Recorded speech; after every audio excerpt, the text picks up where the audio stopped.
오늘 바로 이 시간 삼성전자 직원 8만 9천 명의 손 위에 투표용지가 올라갔습니다. 찬성의 동그라미를 치는 순간 대한민국 반도체 역사가 바뀔 수도 있습니다. 평균 연봉 1억 5,800만 원. 지난해 성과급만 연봉의 절반 가까이 받은 사람들입니다. 댓글창에는 벌써 불이 붙었죠. 배가 불러도 이렇게 불렀나? 나라 경제 볼모로 잡는 거 아니냐? 수천 개의 비난이 쏟아지고 있습니다. 그런데요. 잠깐만 감정을 내려놓고 숫자를 한번 보시겠습니다. 삼성전자가 지난해 벌어들인 영업활동 현금만 85조 원입니다. 이 중 47조를 설비에 쏟아부었고 직원들에게 돌아간 성과급은 전체 영업이익의 고작 4% 수준이었습니다. 노조는 묻습니다. 100조 가까운 이익을 내는 회사에서 왜 성과급에는 천장이 있느냐고요. 반대편에선 이렇게 말합니다. 그 천장을 열어버리면 호황인 메모리 사업부와 아직 적자인 파운드리 사업부 사이에서 같은 회사 직원끼리 전쟁이 벌어진다고요. 사측은 이걸 노노 갈등이라고 부릅니다. 이번 싸움의 핵심은 단순한 임금 인상이 아닙니다. 노조는 오히려 임금 인상 요구를 5%로 낮춰버렸습니다. 대신 절대 양보할 수 없는 한 가지를 걸었죠. OPI, 초과이익성과급의 상한선 철폐. 얼마를 더 달라는 게 아니라 뚜껑을 열어달라는 겁니다. 이게 노조의 메시지입니다. 그리고 사측도 가만히 있지 않았습니다. 임금 6.2% 인상에 자사주 20주, 최대 5억 원짜리 대출까지 역대급 패키지를 던졌습니다. 그런데 노조는 테이블을 박차고 나왔습니다. 여기서 소름 끼치는 건 타이밍입니다. 지금 이 순간 삼성전자 화성평택 공장에서는 엔비디아 차세대 AI 가속기 베라 루빈에 들어갈 HBM4 반도체가 만들어지고 있습니다. 웨이퍼 투입부터 출하까지 6개월. 노조가 파업을 예고한 5월은 정확히 그 생산 한복판입니다. 올해 삼성의 HBM 점유율이 작년 16%에서 30%대로 뛰어오를 수 있는 절체절명의 골든타임. 바로 그 시기에 공장이 멈출 수 있다는 겁니다. 노조는 조합원들에게 이런 메일을 보냈습니다. 파업하면 회사 손실 10조, 우리 손실은 4천억. 비교가 됩니까? 심지어 파업에 참여하지 않는 직원은 해고 1순위로 올리겠다는 발언까지 나왔습니다. 내부에서는 이건 블랙리스트 아니냐는 반발도 터져나오고 있죠. 세계 노조가 뭉친 8만 9천 명. 전체 정규직의 과반이 넘는 숫자입니다. 2024년 첫 파업 때는 생산 차질이 크지 않았지만 그때와 지금은 규모 자체가 다릅니다. 투표에서 과반이 찬성하면 4월 집회, 5월 21일부터 6월 7일까지 18일간 전면 파업. 대한민국 최대 기업이 문자 그대로 멈춰 설 수 있습니다. 한쪽에선 이기적인 엘리트의 탐욕이라 하고 다른 쪽에선 57년간 눌려온 노동자의 정당한 외침이랍니다. 과연 진실은 어디에 있을까요? 오늘 이 영상에서 감정을 다 빼고 숫자와 팩트만으로 파헤쳐 보겠습니다. 끝까지 보시면 댓글창에서 싸우는 사람들보다 훨씬 정확한 판단을 하실 수 있을 겁니다. 시작합니다. 자, 이제 본격적으로 숫자를 좀 들여다보죠. 이번 투표에 참여하는 인원만 8만 9천 명입니다. 삼성전자 전체 정규직의 과반이 넘는 숫자예요. 예전처럼 소수가 모여서 목소리를 높이는 수준이 아닙니다. 세계 노조가 하나로 뭉친 거대 군단이 움직이기 시작한 겁니다. 먼저 노조 측의 주장을 한마디로 요약하면 이겁니다. 일한 만큼 번만큼 정당하게 나누자. 가장 뜨거운 감자는 OPI, 초과이익성과급의 상한제입니다. 지금 구조는 이래요. 아무리 회사가 돈을 쓸어 담아도 성과급에는 딱딱한 천장이 쳐져 있습니다. 노조는 묻습니다. 영업이익 100조를 바라보는 회사에서 왜 우리 보상만 제자리냐고요. 여기에 임금 인상, 자사주 지급까지. 핵심은 단순히 더 달라가 아니라 뚜껑을 열어달라는 겁니다. 반대로 회사 측 입장은 단호합니다. 지금은 보너스 파티가 아니라 생존을 위해 총알을 비축할 때다. 작년 한 해 삼성이 공장과 장비에 쏟아부은 돈이 47조 원입니다. 벌어들인 현금의 절반 이상을 다시 투자한 거예요. 반도체는 1등이 아니면 죽는 판이고 여기서 성과급 상한을 풀어버리면 HBM사 같은 차세대 기술 투자 재원이 마른다는 공포가 깔려 있습니다. 그런데 여기서 잠깐 반드시 짚고 넘어가야 할 게 있습니다. 과거 노조의 투쟁이 어떤 결말을 맞았는지 그 역사를 모르고 이 싸움을 이해할 수는 없거든요. 2009년 쌍용자동차.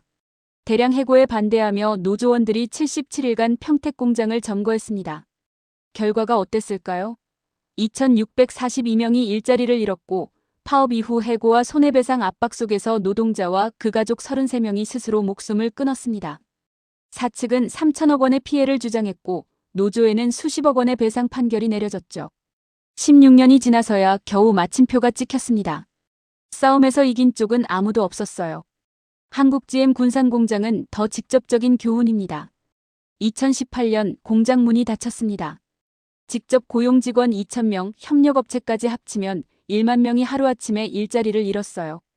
군산시 실업자 수는 2,000명에서 5,000명으로 치솟았고 도시 전체가 암흑가로 변했다는 증언이 나왔습니다. 7년이 지난 지금도 그 공장터에는 잡초만 무성합니다. 노조의 반복된 파업이 유일한 원인은 아니었지만 GM 본사가 한국을 떠나는 명분 중 하나로 작용한 건 부정할 수 없는 사실입니다. 그리고 바로 삼성전자 자신의 전례도 있습니다. 2024년 7월 창사 이래 첫 파업이 벌어졌죠. 한 달 가까이 진행됐지만 생산 차질은 크지 않았고 사측은 요지부동이었습니다. 결국 노조는 뚜렷한 선고 없이 파업을 중단했어요. 일부 언론은 이를 두고 빈손 패배라고 평가했습니다. 하지만 이번은 상황 자체가 다릅니다. 2024년 첫 파업 때 참여 규모와 지금의 8만 9천 명은 차원이 다른 숫자예요. 게다가 그때는 반도체 불황기였지만 지금은 메모리 가격이 전년 대비 2배 넘게 뛴 초호황기입니다. 노조 입장에서는 이때 못 받으면 영원히 못 받는다는 절박함이 있고 회사 입장에서는 이 골든타임에 공장이 멈추면 엔비디아에 대한 신뢰가 한 방에 날아간다는 공포가 있는 거죠. 결국 고생해서 번 돈, 당장 내놓으라는 직원들과 내일의 전쟁을 위해 총알을 아껴야 한다는 회사가 정면으로 충돌하고 있는 겁니다. 양쪽 다 나름의 논리는 있어 보이죠? 그런데 역사가 보여주는 건 이겁니다. 이 줄다리기가 길어질수록 승자는 없고 패자만 남았다는 거예요. 쌍용은 무너졌고 군산은 폐허가 됐고 그 사이에서 수만 명의 삶이 부서졌습니다. 삼성이 그 전철을 밟을 가능성은 얼마나 될까요? 다음 파트에서 진짜 핵심, HBM 전쟁과 파업이 충돌하면 벌어질 시나리오를 구체적인 숫자로 보여드리겠습니다. 그런데 더 심각한 건 이번엔 그냥 파업이 아니라는 겁니다. 2024년 첫 파업 기억하시죠? 그때는 참여 규모가 작아서 공장은 멀쩡하게 돌아갔습니다. 사측이 눈 하나 깜짝 안 했어요. 하지만 지금 상황을 보십시오.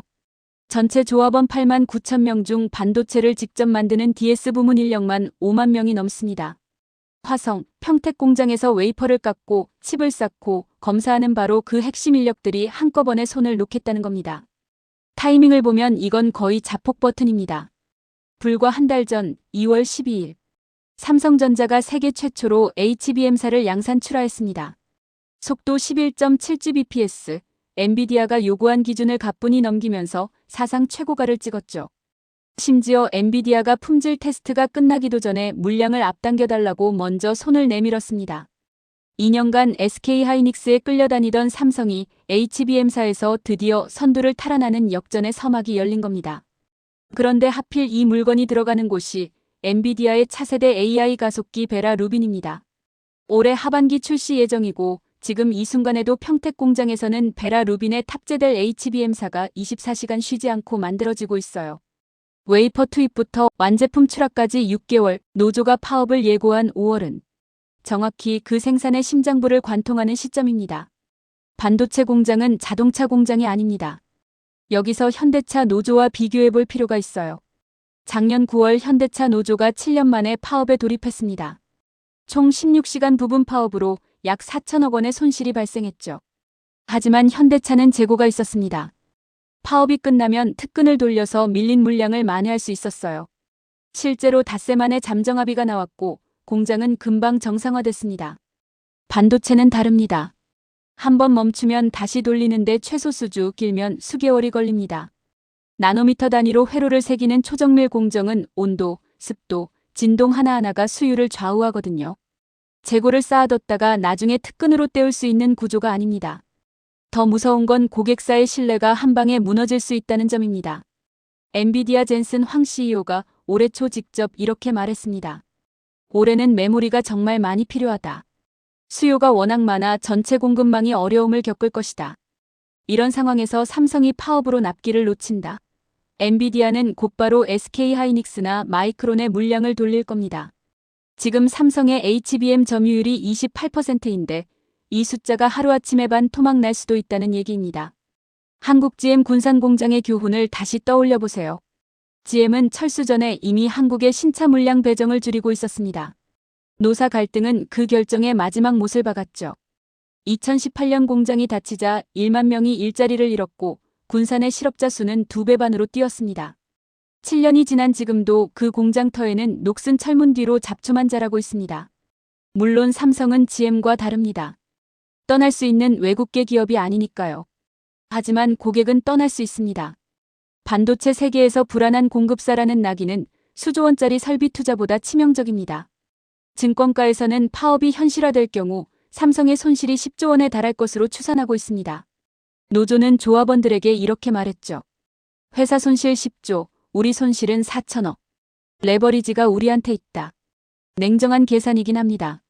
하지만 그 10조 원 속에는 고객사의 이탈, 주가 폭락, 협력업체의 연쇄 타격, 그리고 대한민국 반도체 생태계 전체에 들이올 그림자가 포함돼 있다는 걸 과연 얼마나 계산에 넣었을까요? 노조 입장에서는 우리가 멈춰야 회사가 우리의 가치를 안다며 배수진을 쳤겠지만 그 배수진 뒤에는 13만 삼성 직원의 미래와 수백 개 협력사의 생존이 걸려 있습니다. 과연 이 도박의 끝은 어디일까요? 다음 파트에서는 이 대치가 어떻게 끝날 수 있는지 3가지 시나리오를 구체적으로 그려보겠습니다. 자, 여기까지 들으셨으면 한 가지만 물어보겠습니다. 이 싸움에서 이기는 쪽은 누구일까요? 솔직하게 말씀드리겠습니다. 지금 이 구도대로 가면 이기는 쪽은 없습니다. 노조가 이기면요? 성과급 상한이 풀리겠죠. 하지만 그 순간 메모리 사업부와 아직 적자인 파운드리 사이에서 같은 삼성 직원끼리 보상 격차가 수배로 벌어집니다. 사측이 경고한 노노 갈등이 현실이 되는 거예요. 그리고 18일간 공장이 멈추는 사이 엔비디아는 가만히 기다려주지 않습니다. 올해 HBM 출하량을 전년 대비 3배로 늘려야 하는데 5월에 공장이 서면 하반기 베라 루빈 출시 일정이 통째로 흔들립니다. SK하이닉스는 바로 그 빈자리를 차지할 준비가 돼 있고요. 그럼 회사가 이기면 어떻게 될까요? 단기적으로 공장은 돌아가겠지만 8만 9천 명의 마음에 박힌 불신의 못은 뽑히지 않습니다. SK하이닉스 직원들이 올 초 기본급 대비 2,964%의 성과급을 받으며 환호하는 걸 옆에서 지켜본 삼성 엔지니어들이 과연 내년에도 같은 열정으로 HBM 사이를 설계할까요? 핵심 인재가 1명, 2명 경쟁사로 빠져나가기 시작하면 그때는 성과급 몇 %가 아니라 기술 경쟁력 자체가 무너집니다. 결국 이번 사태의 본질은 성과급 숫자가 아닙니다. 삼성이 57년간 쌓아온 무노조 경영의 DNA가 완전히 새로운 시대와 충돌하고 있다는 겁니다. 2020년 이재용 부회장이 더 이상 무노조 경영은 없다고 선언한 지 6년. 노조 가입률은 51%를 넘겼고 세계 노조가 공동전선을 구축했습니다. 과거의 삼성은 이미 돌아오지 않습니다. 문제는 새로운 삼성이 어떤 모습이어야 하느냐는 거죠. 여기서 흥미로운 변수가 하나 있습니다. 사측이 마지막으로 던진 카드입니다. 임금 6.2% 인상, 자사주 20주, 최대 5억 원 저리 대출, 그리고 OPI 산정 기준을 EVA 20%와 영업이익 10% 중 직원에게 유리한 쪽을 선택하게 해주겠다는 파격 제안이었어요. 과거 삼성의 문법으로는 상상하기 어려운 양보입니다. 하지만 노조는 이걸 거부했습니다. 왜? 상한선 자체가 살아있는 한 아무리 계산 방식을 바꿔도 천장은 천장이라는 거죠. 그렇다면 출구는 어디 있을까요? 업계 안팎에서 조심스럽게 나오는 시나리오는 이겁니다. 사업부별 차등 성과급 도입. 돈을 많이 번 사업부는 상한을 올리고 적자 사업부는 별도 기준을 적용하는 방식이에요.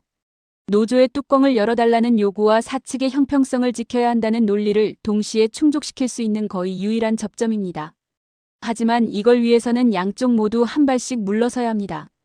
오는 18일 투표 결과가 나옵니다.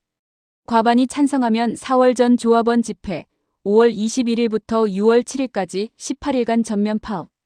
대한민국 경제의 심장이 멈추는 겁니다.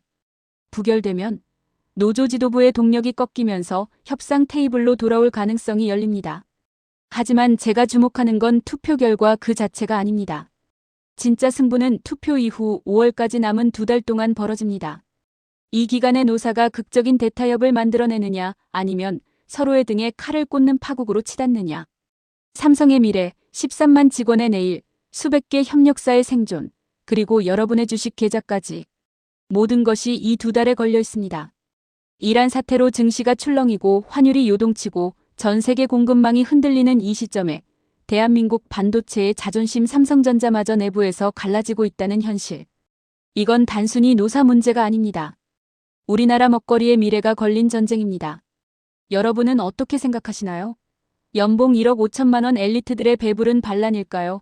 아니면 57년간 눌려온 노동자들의 정당한 외침일까요? 댓글로 여러분의 솔직한 생각을 남겨주세요.